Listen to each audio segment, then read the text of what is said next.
Hello and welcome to Monmouth in Focus, the program about the services and functions of Monmouth County government. I'm your host, Cynthia Scott.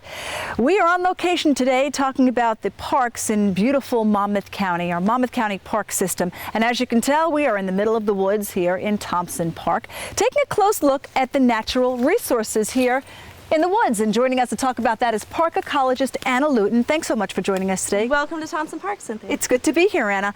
Let's talk a little bit about what a park ecologist does. Well, at Monmouth County Parks, we consider ourselves stewards of the landscape, and that means it's our job to protect the plant life, the wildlife, and the resources for man.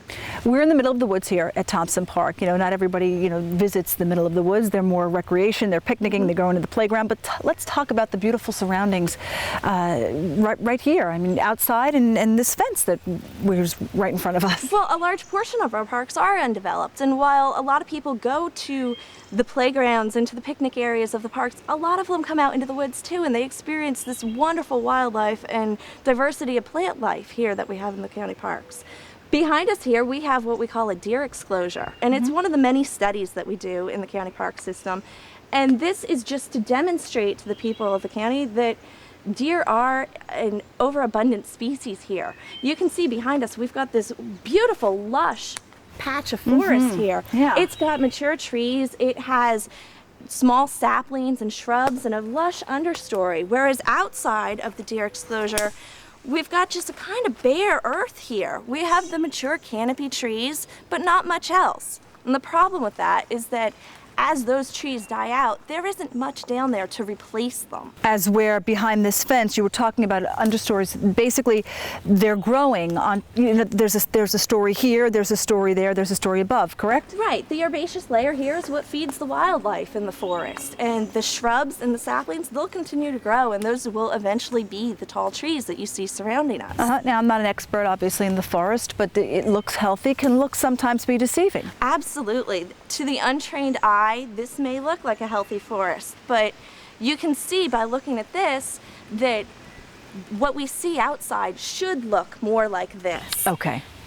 How do you maintain the balance between protecting the environment and still providing recreational activities in parks? We try to maintain a balance of about 80% undeveloped land within the parks and 20% developed. And that provides plenty of opportunity for fishing and recreation while still protecting the resource base. You know, like I said, when you see the parks and the recreational areas, you see people working there to maintain it, but just as much work goes on in here, doesn't it? Can you tell us a little bit about that? Oh, absolutely. This type area is prone to invasion by invasive species, and those are plants that aren't here naturally, but they've been introduced one way or another.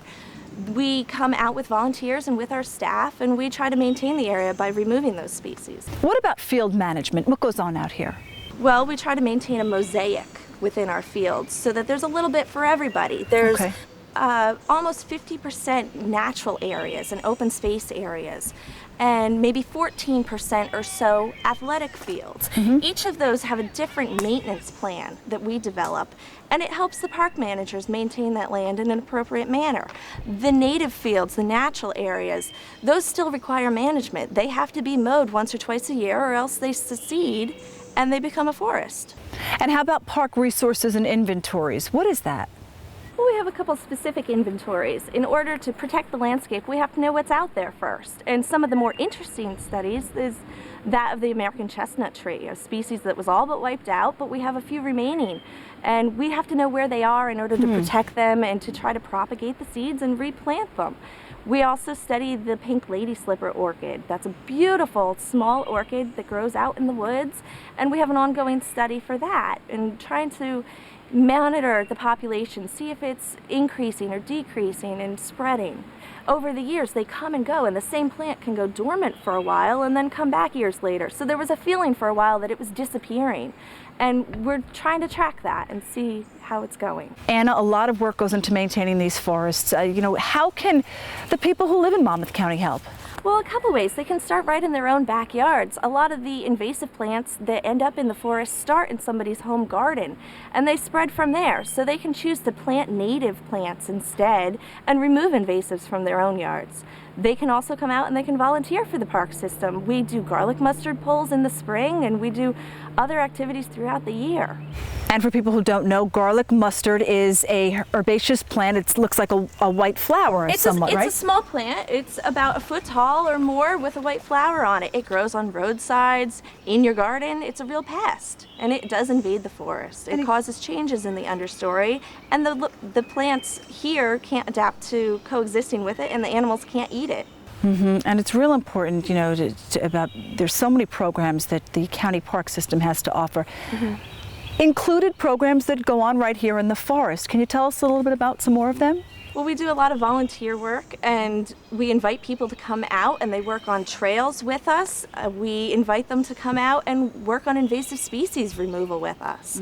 Additionally, we offer plenty of programs where people can come out and go on hikes, and they can go birding and have a naturalist guide them through the woods. And it's real important, especially nowadays. You hear about going green, going green, going green. I mean, you must have a great job, a challenging job. It's wonderful. A great job to maintain the environment. I mean, it's so important nowadays. What's the reaction from some of the people that you come across, some of the residents in Monmouth County who want to learn more? Oh, very positive. They are amazed when they come out to the forest and actually see what's going on out here, and that we are maintaining the land, and we do a lot of planning in order to maintain the land.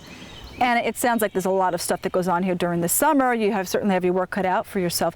What goes on during the winter when the weather's colder and you can't really get out as much? Well, you would think we wouldn't be as busy, but it's quite the opposite. During the winter, it's our planning time for the coming year. That's when we decide where we're going to put in new trails, and that's when we put together the plans for the park managers and the rangers for the coming year of what fields they have to mow and how often, and what trails need work. And, other resource issues like aquatic management. Maybe they need to manage a particular lake for algae that year. It might have an irrigation pond. That an algae bloom could clog that. And that's all the work that goes in behind the scenes that the general public never sees. Sure. So wintertime is the prep work. Absolutely. Summertime's the hands-on, right? Absolutely. And you said that 2 park ecologists here?